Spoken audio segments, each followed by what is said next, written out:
to the 12 Days of Christmas, episode number 7. Hang on a minute, is that your intro? Yeah. Where's the song? I can't be arsed. There you go. The pressure was too much. I can't keep writing songs, these absolute things of wonder and creative genius. I can't keep putting them out there for free, okay? It's not okay. It's too much. The pressure has finally got to you. We've got 2 gorgeous happy birthdays to say today. Happy birthday. And before we go any further, we would like to say happy birthday to Claire Gleeson Sauro from her lovely sister Kerry, but also, more importantly, from Dan and Tiny Bims and me. Hey. And we would also like to say a happy birthday to Cynthia. Cynthia has just turned 30. Congratulations. Happy birthday. Happy birthday to both of you. I hope you had wonderful days. And I've got 4 stories for you today. Are you ready? Oh no. Story number 1 comes from Phil. So to set the scene, I live at home with my mum and dad, sister and 2 dogs. It was about 11:30 at night and the rest of my family had gone to bed. I was sat watching Family Guy as I usually do at this time of night and was more or less ready to head to bed. Before I go to bed, I normally have a cigarette at the back door, lock up, turn the lights off and then head upstairs. I took my headphones off to head to the back door when all of a sudden I heard a loud, deep groan that lasted about 5 seconds. At first I thought nothing of it, but realised that next door's 6-year-old had been quiet for the past 2 hours, and there was absolutely no way they could be capable of making a noise that low in tone. The noise also seemed to be coming from the dining room, which I would have to go through to have a cigarette at the back door. With that, I simply noped out of there and went to bed, nearly tripping up the stairs as I went. The next day I was talking to my mum about the afterlife. I know, really light-hearted stuff. And I recalled a time that I heard my deceased grandmother's voice as clear as day in my ear. It was the early hours of the morning, long before the extension we had done to the house, and I kind of stirred in the night and closed my eyes to head back to sleep. Before I could, I heard in my ear my name being called, and at first I hid under the duvet, but then realising that it was my grandmother, I knew that she would never bring harm to me or my family, so I lay there for a second and smiled, realising that she was just there to check up on me. On the evening of that day I was talking to my mum. I stayed up late again, not learning the lessons of the mysterious moan, and subconsciously wanting to freak myself out, I suppose. All was well and quiet, and about midnight I was having a smoke, and I looked into the kitchen window to see if everything was in order, as the window is adjacent to the back door. As I looked in, a thin, wispy mist seemed to move from one side of the room to the other, almost resembling an arm waving at me. Strangely, this didn't freak me out, mainly because I'd have to go back inside at some point, but also with the nature of the motion I figured it may be a long-since past relative wanting to see if I knew they were there.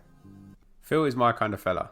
He reacted to that first one in exactly the same way that I would, and he just went back to bed, or up to bed. That is the most sensible thing to do in this situation. I feel like, unless you are actually a ghost hunter, in which case you probably should investigate, but if you're just an average person with a job that doesn't involve hunting ghosts, nope out there. Yeah, don't bother. No. There's no need. And this ghost is obviously trying to help you to give up smoking because you didn't have that cigarette and you just went to bed. There you go. It's a PDSA joke. No, not PDSA. That's not what I meant. What's PDSA? I don't know. What I meant was a PSA ghost, as in it's a public service announcement ghost. I don't know what PDSA is. I think that's a pet charity in the UK. Oh, potentially. Again, they also might want you to give up smoking. I don't know. Maybe. But it sounds pretty. It sounds like you did the right thing, Phil. We appreciate the level-headedness of noping the fuck out of there. I feel like noping out is a legit option of all situations. And I feel like it's sometimes a ridiculed option when it really shouldn't be. Yeah. Noping out is brilliant. Except maybe when it comes to paying the cashier in a shop, because that's probably... don't nope out of that. It's probably inappropriate. Bad idea. And our second story today comes from Kim. My brother and I are 3 years apart, him being the eldest. We grew up in National City, California. Our mom was abusive and addicted to drugs, so him and I only had each other. We lived in the same house our mom grew up and our grandmother died in. She died in the living room, so we always felt a presence in that room. The dogs would never sleep in the living room. They were always on full alert. One day it was just complete hell with our mom. We just carried on like normal, waiting for her to leave us alone at night time. The rooms were down a hallway, and the very end was our mom's room, mainly storage and stuff because she never slept there. When you turned to the left, there was a small landing that on either side was a bedroom. Those were mine and my brother's. We would sleep with our doors open because of how bad the neighbourhood was and how our mom was. One night we started our nightly talk until one of us fell asleep. We heard footsteps coming down the hall. They were calm, so we knew it wasn't our mom. We both went into complete silence. We heard the footsteps turn and come into the landing. We looked and there was no one there, but we stayed quiet. The footsteps started to come into my room and then stopped again. Then they turned to head into my brother's room. Then they stopped. My brother asked if I'd heard that, and I guess he thought he must have imagined it. I told him I did, and then I rushed over into his room. We would randomly have moments like that, or the feeling of someone on the bed, and we ended up assuming that it was just our grandma checking in on us. Jumping ahead about 6 years, when I was 13, I moved in with my dad. I moved to the other side of the United States, Georgia, and I was staying at a friend's house, and she always told me she heard weird stuff. Me being a badass 13-year-old said, "Oh, I want to hear it."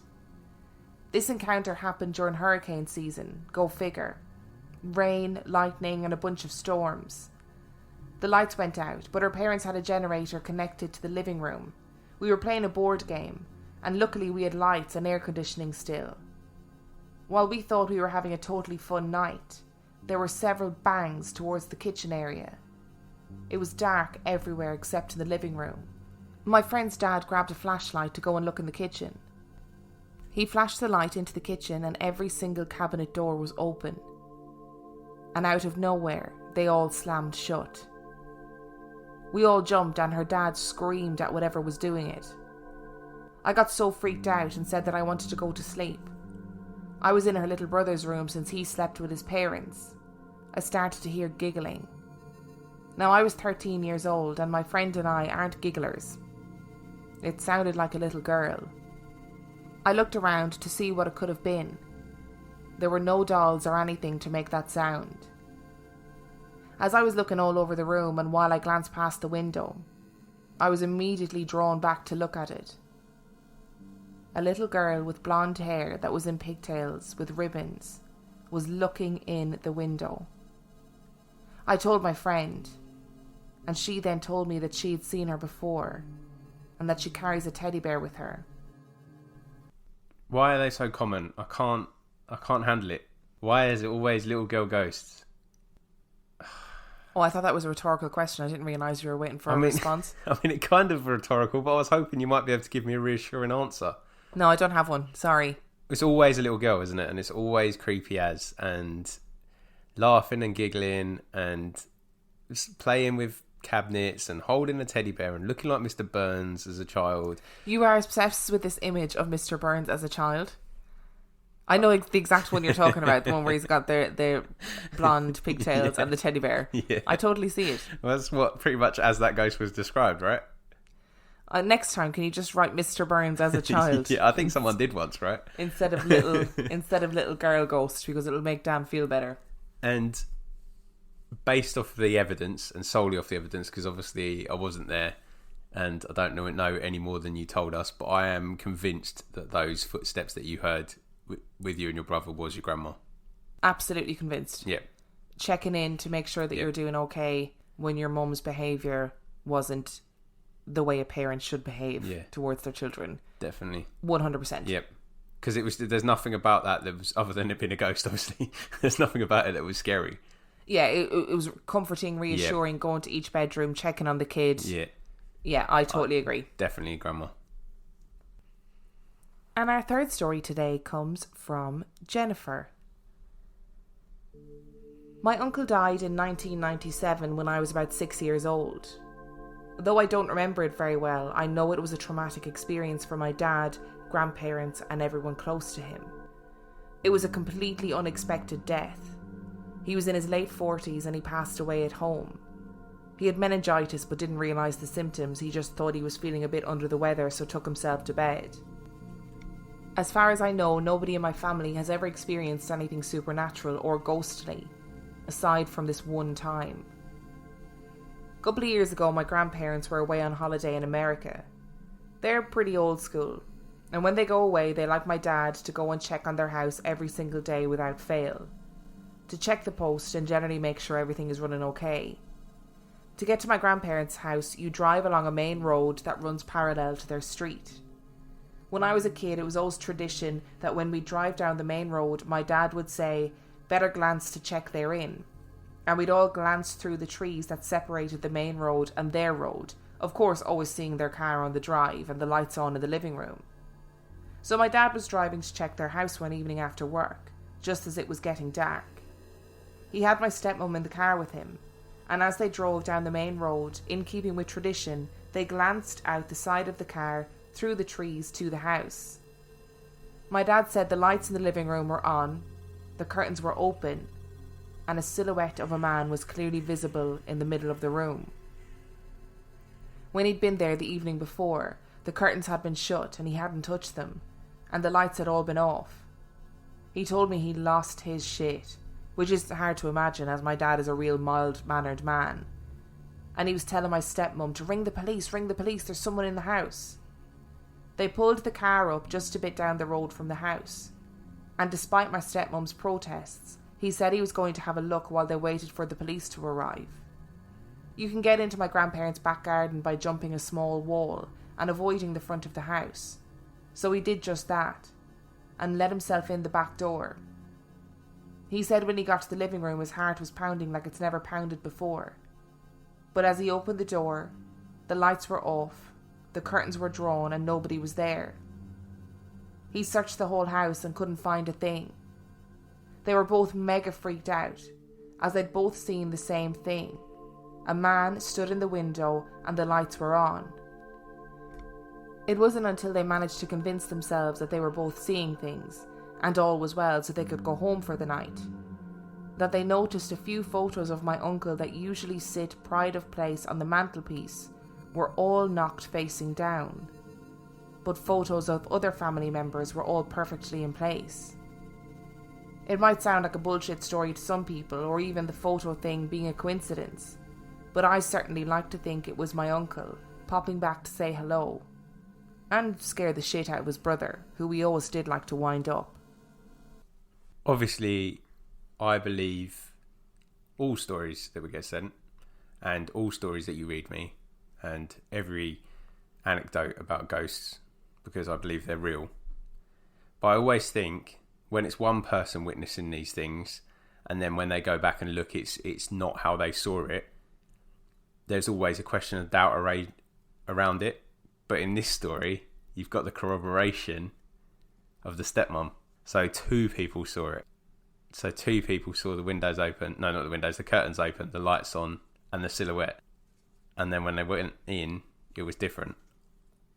It's compelling evidence, I would say. And a tragic death like meningitis in somebody so young must leave their soul in like some sort of turmoil. You know, and wanting to be able to connect with the people that they've left behind, because it's really tragic for somebody so young to die of an illness like that. Really tragic. Definitely, especially as he just went to bed. Yeah, because you would, of course, you'd think, oh God, I'm not feeling very well. I'm just going to go to bed and have a bit of a lie down. It happens all the time, unfortunately. I'd love to know if your dad took any comfort from it, like afterwards when he reassessed the whole thing. Did he go, okay, it was just him coming back to let me know that he was okay. And wind him up by all accounts. And also wind him up, which I love. That's a real brother relationship. And our final story today comes from Rebecca. Back when I was between the ages of 3 and 4, my parents and I moved to the Lake District. My dad had secured a park warden role at Fallborough Park in Windermere. He worked the night shift there, basically shooing off any drunk so-and-sos who were hanging about in the kids' play areas after a certain time. This is actually important and I'll come back to it later. Because of his job, we lived in a small and rented static caravan on the Fallborough Park grounds before moving to the gatehouse by the entry to the park, otherwise known as the Lodge. The Lodge was a really old building, black brickwork with a solid oak front door. It can barely be seen on Google Maps, owing to it being abandoned storage building now. For those interested, however, it is immediately to the right of the entry to the Fallborough Park.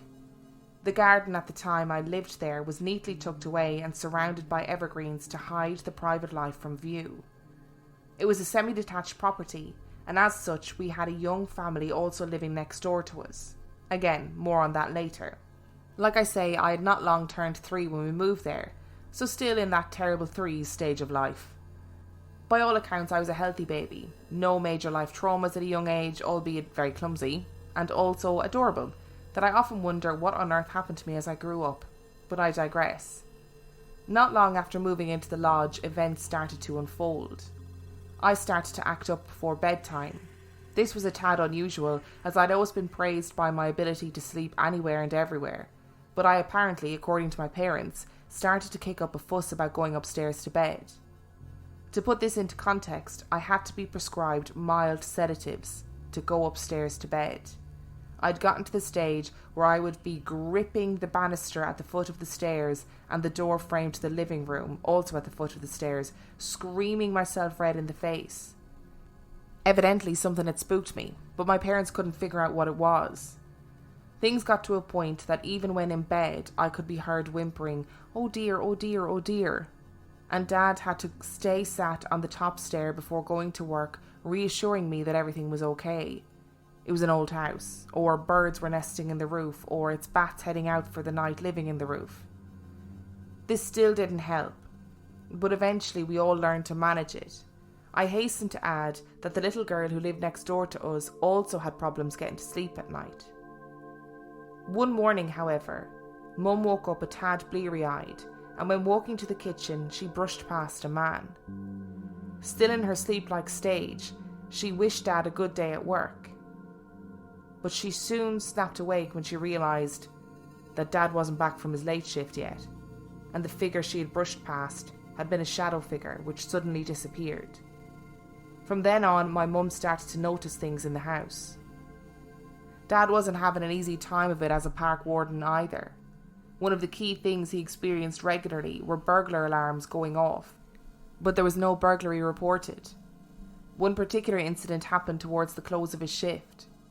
At Fallborough Park, there's an abandoned jetty that is hidden behind some shrubs and trees. It hosts an incredible view over Lake Windermere and towards the town. At the end of each shift, Dad would wind down by standing on this jetty and stare out across the lake, his back to the kids' play area. Regardless of whether it was windy or not, the shrubs around him would always be rustling. He didn't mind though. And besides, he had a powerful beamed torch at hand to dazzle and stun the misbehaving drunk teens who would occasionally behave antisocially. The beam on this torch would light up a long stretch of area around him, so no one would be able to escape detection if they were loitering nearby. On this early morning time, Dad was wrapping up his shift and stood at the end of his jetty, the shrubs rustling around him, when he felt a heavy shove in his back. The shove was so heavy-handed that he very nearly went into the lake itself. He span around, torch lighting up the park near enough, but there was nobody there. He had not heard anybody approaching or any retreating footsteps for that matter either. More than a little stunned, Dad started to believe something was going on that was not altogether normal in this area. Mum had witnessed a few unnerving events. She'd wake up in the night and see things crawling up the curtains. Each time she'd purposefully blink to adjust her vision, but the creatures would still be there crawling up the curtains. She would usually put this down to bats because of how they moved, but when she opened the curtains in the morning, there would never be a trace of bats. In one shared instance on separate occasions, Mum and Dad both witnessed, when washing in the bathroom, instead of their own reflection in the mirror, a pair of hands, knuckles facing forward, waving back at them from the other side of the mirror. I hasten to add that both of my parents were skeptics of anything paranormal before this house. One night in particular was the peak for my mum's experiences. While in bed, she dreamt she was dressed in Victorian clothing, very cliché I admit, running down Rayrig Road, a hill-like road not far from where we were. She was running towards the town, and not paying attention to where her feet were taking her. She soon found herself in St. Mary's churchyard. This lies just by the town itself, and has a little graveyard. Mum knew she was being chased by something in this dream but couldn't tell what it was, only that it wasn't friendly. While running through the graveyard, she tripped and fell into a conveniently open grave. Struggling to get up, she realised the force that had been chasing her was invisible, but on top of her, pushing her head firmly into the ground, but at an angle so that she was almost being forced to read the epitaph of the gravestone above her. Being so scared, though, the words weren't processing. The dream alone was weird in itself. But knowing Mum was wide awake in bed at the same time, struggling with this invisible force, pressing her head into the pillow while she silently screamed in fright for my dad to help, is what makes this experience all the more abnormal. Ultimately, she put the dream down to me, sneakily crawling into bed between her and Dad. Come the morning, Mum would usually have a cigarette while sat on the garden step with the mother from next door, both keeping an eye on me and Helen's daughter Kaylee as we played in the garden. That morning, Mum told Helen about the nightmare from the night before. After a bit of chat, they decided to put it all down to either something Mum had eaten or drank from the night before. A week later, Helen came racing around while waving the Westmoreland Gazette, which was the local paper. The headline read, "Exorcism at the Old England Hotel a Success." Guests and staff had apparently been experiencing a host of paranormal activity, many guests complaining of similar experiences to Mum's dream. Mum has since come to a couple of conclusions. The irrational thought seems to suggest that as the entity was banished, it went straight to the old gatehouse for a last hurrah. The rational side was that she had sleep paralysis. Now, I've hunted high and low for this article. I've contacted the newspaper team too. But because I have no exact date, just an estimated guess, the newspaper can't help. Furthermore, they've said the hotel would list it as bad for business if I were to locate it and share it with the public. My argument being, why were they happy to publish the story originally? The hotel has changed hands since then. Furthermore, it now serves as a spa too, so R&R is on the agenda rather than jumps and scares. Since then, my family and I moved to the Midlands. Our first house was in Kidderminster, another semi-detached at the end of a row of box-like houses. Upon walking through the front door, Mum and Dad have told me that I made a point of stressing that I like this house. There's no man at the top of the stairs. No. I can't handle the thought of creatures crawling up the curtains. I also wouldn't have thought they were bats. I love a good bat though. Bats are amazing. If they were bats, I'd be like, cool. Hang about, kiddos. That's fine, you can stay. But if they weren't bats, I'd be very annoyed. I do feel that you would definitely find evidence if there was real bats as well, because they tend to poop quite a bit when they're... They do a lot of poop. When they're hanging, yeah. Yeah, why not? Exactly. What else have they got to do? Only sleep and poo. Anyway, sorry, that's completely off topic. Sounds like that house was haunted as shit. Does, doesn't it really? Just FYI. And that whole area. Yeah, very. But it's the Windermere's all steeped in Arthurian legend, isn't it? I don't know anything about the Lake District.